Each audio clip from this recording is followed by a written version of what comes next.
Hello मित्रमैत्रिणींनो, कसे आहात सगळे? मजेत ना? असायलाच पाहिजे.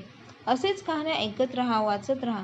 सगळ्यात अगोदर आपल्या चॅनलला सबस्क्राईब केलं नसेल तर लवकर सबस्क्राईब करून घ्या आणि अशाच नवीन नवीन व्हिडिओसाठी लाईक करा. चला तर मग वेळ न घालवता आपली आजच्या स्टोरीला सुरुवात करूया. हॅलो फ्रेंड्स, माझं नाव पूजा आहे आणि ही माझी पहिलीच आवड स्टोरी आहे. ही मी केलेली पहिली मज्जा होती. माझ्या घरात 4 लोक राहत होते. माझी आई, वडील, मी आणि माझा भाऊ. आम्ही मथुरामध्ये राहतो. माझे वडील एक सरकारी नोकरी करतात आणि आई गृहिणी आहे. माझा भाऊ हा माझ्यापेक्षा 2 वर्षे लहान आहे. माझे वय 21 वर्षे आहे. ही गोष्ट त्यावेळची आहे जेव्हा मी BA फर्स्ट क्लासमध्ये होती. माझा भाऊ तेव्हा 12वीला होता. मी तुम्हाला सांगते की मी 12वीला खूप हुशार होते आणि माझा वर्गात 2 नंबर आला होता. मला जगण्यात काही इंटरेस्ट नव्हता. मी जेव्हा गर्ल्स कॉलेजमध्ये ॲडमिशन घेतले तेव्हा माझा कोणी बॉयफ्रेंड पण नव्हता. पण मी माझ्या मित्रांबरोबर राहून अडल्ट मूव्ही वगैरे पाहू लागले होते. कधी कधी मला जगण्याची इच्छा होत असे, पण मी करू तर कुणाबरोबर? मला कोणी बॉयफ्रेंड नव्हता आणि केला तर मला पप्पांची भीती होती. मी खूप कंट्रोल केला आणि माझी हवस मी माझी बोट वापरून शांत करत असे. एक दिवसाची गोष्ट आहे. पप्पा ड्युटीवर गेले होते आणि भाऊ त्याच्या मित्राबरोबर बाहेर फिरायला गेला होता. आई पण शेजारच्या आंटीबरोबर बाहेर गेली होती. मी घरात एकटी होते. तेव्हा अचानक मला तो मूव्ही पाहण्याची इच्छा झाली आणि मी नेटवरून काही मूव्ही डाउनलोड केले आणि पाहू लागले. ते पाहता पाहता मी खूप गरम झाले आणि माझ्या चिमणीत बोट घालू लागले. माझ्या तोंडातून कामुक आवाज जोराने निघू लागले होते. तेव्हा अचानक माझा भाऊ आला आणि त्याने मला हे सर्व करताना पाहिले. मी घाबरले आणि पटकन माझे कपडे घालू लागले आणि माझा भाऊ बाहेर गेला. मग काही वेळाने मी भावाकडे जाऊन सॉरी म्हटले. मला भाऊ काही म्हणला नाही आणि मग काही वेळ उभे राहून मी त्याला म्हणाले, भाऊ प्लीज कोणाला काही सांगू नको, नाहीतर पप्पा माझी वाट लावतील. त्याने मला पाहिले आणि म्हणाला, तू टेन्शन घेऊ नको, मी कोणाला काही सांगणार नाही. तू जे करीत होती ते आजकाल सर्वच मुली करतात. मग मी त्याला थँक्यू म्हणाले आणि मग तिथेच बसले. मी त्याला विचारले, तुझी कोणी गर्लफ्रेंड आहे का? तो म्हणाला नाही. मग काही विचार करून मी म्हणाले, भाऊ तू तुझं हलवत असशील ना? तर तो हसून म्हणाला, हो, हलवून शांत करतो. मग माझा भाऊ मला म्हणाला, तू ब्ल्यू फिल्म्स पाहतेस? मी हो म्हणाले, पाहते. भाऊ म्हणाला, माझ्याबरोबर बघणार का? मी म्हणाले, नाही भाऊ, आपण भाऊ बहीण आहोत.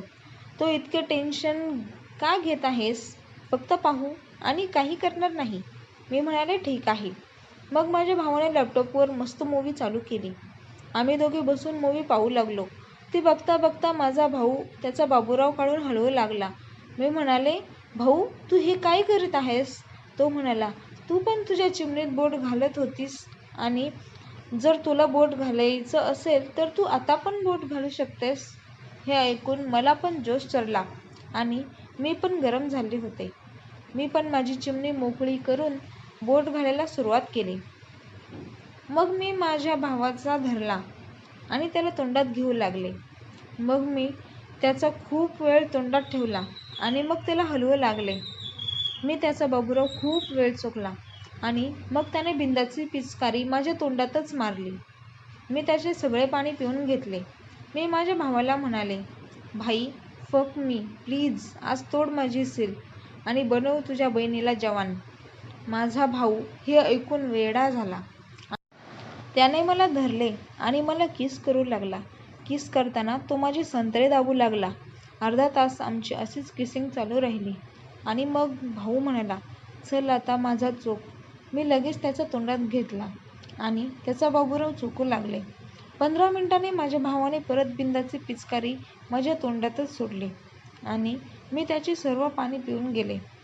मग आम्ही दोघे 69 पोझिशनमध्ये आलो आणि एकमेकाचे हत्यार चोखू लागलो. आम्ही खूप वेळ एकमेकाला चोखले. मग मी म्हणाले, भाई please fuck me now, fuck me. आता मला कंट्रोल होत नाहीये. मी जोराने आह करत होते प्लीज आता तरी टाक, प्लीज टाक ना, माझी खूप तहानलेली आहे, टाक ना.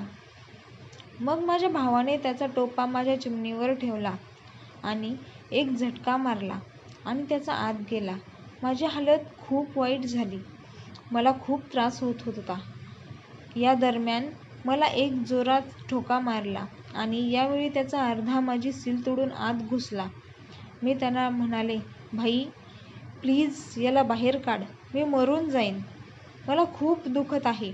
बेडवर रक्त आले होते. मला खूप त्रास होत होता.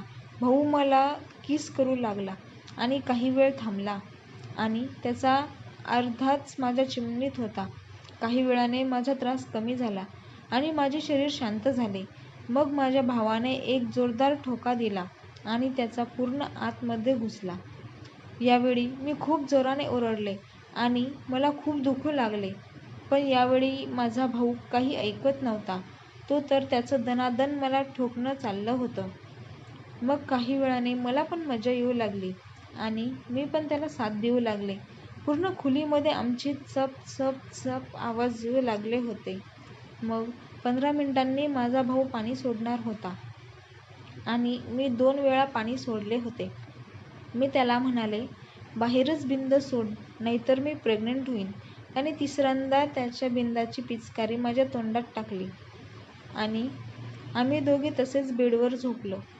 त्या रात्री आम्ही सर्व पोजमध्ये मज्जा केली आणि आता जेव्हा आम्हाला संधी मिळते आम्ही मजा घेत असतो. तर मित्रांनो, ही होती माझी पहिली मज्जाची गोष्ट. कहाणी आवडली असेल तर स्टोरीला लाईक करून आपल्या चॅनलला सबस्क्राईब करून घ्या.